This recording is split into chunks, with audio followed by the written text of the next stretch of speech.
kepada Allah.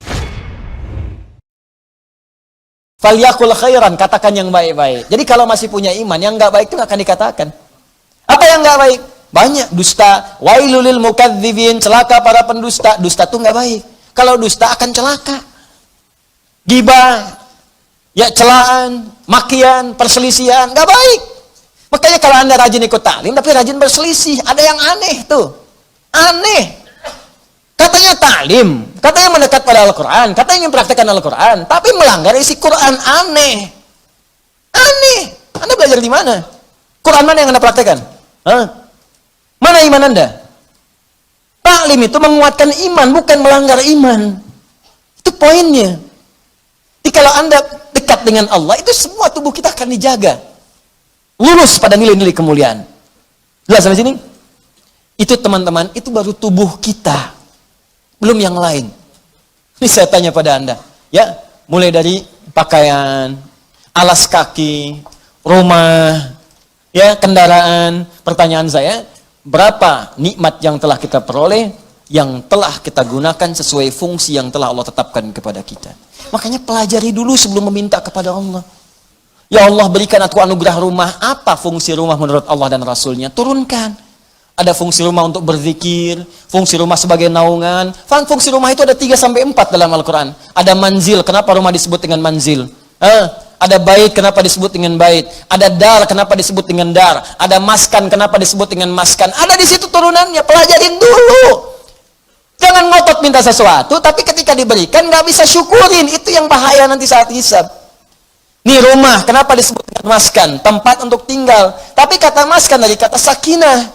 Sakinah itu sesuatu yang tenang, tentram. Ciptakan ketentraman di rumah, ciptakan ketenangan di rumah. Kalau sudah punya rumah, bikin suasana tenang di rumah. Jangan di rumah ribut terus. Di rumah berselisih terus. Kalau Anda di rumah tiap hari ribut, artinya kurang syukur Anda kepada Allah. Orang yang nggak punya rumah, belum dapat amanah rumah, masih ngontrak, ada yang numpang tinggal, dia hidupnya tenang. Masa Anda yang dikasih nggak tenang? Padahal tempatnya disebut maskan, tempat untuk tenang. Ustadz, kenapa saya nggak tenang? Karena Anda nggak belajar turunan dari maskan. Maskan itu sifatnya sakinah. Sakinah itu dibawa ke rumah tangga. Ayatnya Quran 30, surah 30 ayat 21. Pelajari ayatnya. Di situ ada sakinah. Sakinah dapat, mawadah turun. Mawadah turun, rahmat dapat. Di situ disingkat sakinah, mawadah, rahmah. Disingkat jadi samara. Dibawa ke dapur jadi sambara. Itu. Ini kan pernikahan seperti sayembara, tebak-tebakan. Anda mendapatkan samara, tapi Anda tidak menggali hikmahnya, bagaimana bisa meraihnya? Anda mendapatkan pengen sakinah, tempatnya maskan yang punya Allah, tapi Anda sendiri jauh dari Allah, bagaimana bisa mendapatinya? Makanya fungsi rumah yang kedua disebut bait. Bait itu dari bata yabitu, baitan, tempat menetap. Tapi bukan sekedar menetap. Karena dalam Al-Quran ketika disebutkan bait, sesuatu yang mendekatkan diri dengan Allah. Makanya Ka'bah disebut bait. Quran surah ketiga ayat 96. Inna awwala baitin wudi'a lin-nasi alladzi bi Bakkah mubarakah. Sungguh rumah pertama yang ditetapkan untuk manusia itu apa? Ka'bah yang terletak di Mekah yang diberkahi. Kenapa Ka'bah disebut dengan bait? Untuk menunjukkan setiap fungsi bait itu menghadap ke arah Ka'bah. Kenapa disebut menghadap ke Ka'bah? Untuk menunjukkan ketaatan kita kepada Allah. Ibadah. Diturunkan di hadis Nabi. Pakai zikir. Rumah yang tidak digunakan untuk berzikir seperti kuburan, sepi. Bukan sekedar zikirnya, karena dengan zikir itu kita menjadi lebih dekat dengan Allah. Ketika dekat dengan Allah, rahmat turun. Begitu Joni cara memahaminya. Ini rumah dibangun-bangun, di luas-luas, tapi jauh dari Allah. Ya gimana bisa nyaman tinggal di rumah? Luasin. Silahkan aja luasin. Kandang ayam juga luas. Main ke Subang tuh banyak kandang ayam. Kandang ayam juga luas. Apa bedanya rumah Anda dengan kandang ayam? Apa beda rumah Anda dengan Ragunan? Ragunan juga luas tuh, kandang singa luas begitu. Luas. Apa bedanya? Bedanya pakai zikir. Zikir.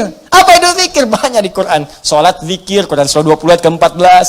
Wa aqimi sholata li dzikri, baca Quran zikir, Quran surah ke-15 ayat 9. Inna nahnu nazzalna dzikra wa inna lahu lahafizun. Bacaan subhanallah alhamdulillah kalimat thayyibat zikir, Quran surah ke-4 ayat 103. Asmaul husna zikir, Quran surah ke-2 ayat 152. Ditafsirkan Quran surah ke-17 ayat ke-110. Doa itu zikir, Quran surah ke-7 ayat 205. Menghafal Quran zikir, Quran surah ke-54 ayat 17, ayat 22, ayat 32, ayat 40. Kenapa nggak dihidupkan di rumah tuh begitu? Zikir. Semua, ayo coba deh. Dengan istri menghafal, kan? Masya Allah. Nggak apa-apa sambil bercanda. Setelah itu, berlomba. Nggak apa-apa. Mama, sayang, Masya Allah. Tahu nggak bedanya keramik sama kamu? Wah, gitu. Nggak tahu, Pak. Kalau keramik, makin lama, makin antik. Kalau kamu, makin lama, makin cantik. Catat. Oh, Bapak bisa aja. Bukan karena bisanya, tapi kecantikan itu memudar di dunia. Saya ingin semua bertahan sampai ke akhirat. Yuk, kita mulai dengan menghafal Quran. Mudah-mudahan kita mendapatkan mahkota di akhirat. Itulah kecantikan dan keindahan yang hakiki di hadapan Allah Subhanahu wa Ta'ala. Masya Allah, Masya Allah. Alim. Praktekin. Masya Allah, Masya Allah. Ini. Paham? Dibikin status.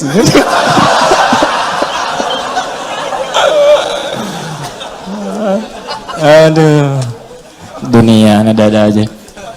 Gitu caranya. Ini kalau dipakai banyak anak tuh. Coba lah anak-anak.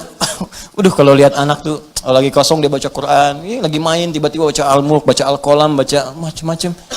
Itu indah pokoknya deh. Antum lagi pulang lagi capek tiba-tiba anak dalam mainnya dia baca tuh. Amma yatasalun, lagi main aja, main sepeda, main apa gitu. Hidup tuh suasana rumah. Pakai trigger dulu, ya, kayak speaker aktif atau apa gitu kan. Ya, kemudian pasangkan 24 jam putar. Jadi suasananya terbawa. Antum belum baca nggak apa-apa, mulai pasang dulu aja speaker aktifnya. 24 jam isi, nggak apa-apa muter. Dan biasakan ya anak-anak begitu. Ya, saya berusaha mencoba. Ya, setelah itu kita berbagi dan itu dampaknya besar. Ya, saya praktekkan dulu sendiri, saya coba dulu pada anak-anak tuh dekatkan dengan Quran. Terus beli mic-an, dia bicara dengan Quran. Quran itu karena biasa Quran, makanya ketika dikasih mic pun bukan nyanyi, kasih Quran. Ya, nyampe dibawa ke mall. Begitu ke mall lihat tuh ada mic yang standing itu berdiri. Ya, Masya Allah. Orang kan biasa pakai buat karaoke, tulisannya karaoke. Dia cobain di mall. Ya, wailul likulli humadzatil lumazah. Di mall bayangin tuh. Ya. Tapi ya biarin aja sekali-kali di mall ada ngaji kan.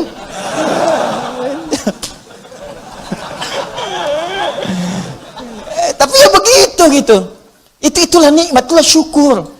Syukur itu butuh realisasi, bukan cuma ucapan. Alhamdulillah rumah kita besar, syukur aja silakan undang bagi dengan tetangga, alhamdulillah. Tapi buktikan, jangan setelah undang tetangga segala rupa, lupa lagi dengan Allah. Tuh kalau digali banyak, ada maskan, ada bait, ada dar, ada manzil nazala, turun, manzil tempat menurunkan. Apa yang diturunkan situ? Turunkan keturunan. Makanya jangan pernah bermaksiat di luar rumah. Setelah berumah tangga ada rumah, lakukan semua hubungan di dalam rumah. Jangan maksiat di luar rumah. Ya, yang kedua menurunkan kasih sayang, menurunkan segala rahmat, menurunkan segala perhatian. Di situ berikan pada anak, pada setiap yang ada di rumah dan sebagainya. Itu baru satu.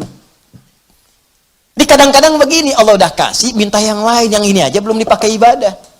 Antum udah nyari-nyari pakaian yang lain, ini pakaian yang dipakai ini udah pernah dipakai ibadah belum? Pakai sholat, pakai ngaji, pakai macam-macam. Ini kadang-kadang begini, saya sering dapat pertanyaan, Ustaz, saya ini cari pekerjaan, nggak pernah keterima. Saya bilang, sini mas. Baju ada? Ada. Makan tiap hari ada? Alhamdulillah. Kendaraan ada? Sepeda Ustaz punya? Alhamdulillah. Baik. Rumah ada? Ada Ustaz, alhamdulillah. Sudah berapa banyak yang dipakai ibadah? Sepeda sudah mengantarkan Anda pada sholat? Kadang-kadang Ustaz. Baju sudah semua dipakai ibadah? Ya belum semua Ustaz. Itu Anda itu begitu. Itu kan semua titipan. Setiap titipan akan ditanya. Semua orang yang dititipkan itu nggak pengen banyak, nggak ada orang titipin pengen banyak, pengennya sedikit supaya gampang dikembalikan. Atau saat ditanya menjadi lebih mudah menjawabnya. Nah sekarang Anda aja yang dikasih oleh Allah saja titipan belum digunakan pada yang benar. Bagaimana bisa meminta yang lain? Barangkali bukan Allah belum mau ngasih, tapi Allah menginginkan Anda maksimalkan dulu nikmat yang ini. Kalau sudah semua maksimal, jangankan Anda minta, belum minta pun Allah bisa kirimkan yang lain. Itu poinnya. Mudah bagi Allah. Karena Allah mampu menguasai semua alam. Jangankan pengen pekerjaan, semua alam pengen dikasihkan. Jangankan menguasai, merawat semuanya, memberikan semuanya, ngasih, memberikan, merawat, mencukupkan, semua diberikan. Sifat yang memberikan, merawat, memenuhi semuanya tanpa kecuali dalam bahasa Arab disebut dengan rububiyah. Yang memilikinya disebut dengan Rabb. Karena itu kata Rabb secara tunggal, kalau tidak dilekatkan dengan kalimat lain, itu artinya nggak boleh diberikan kecuali hanya pada Allah saja.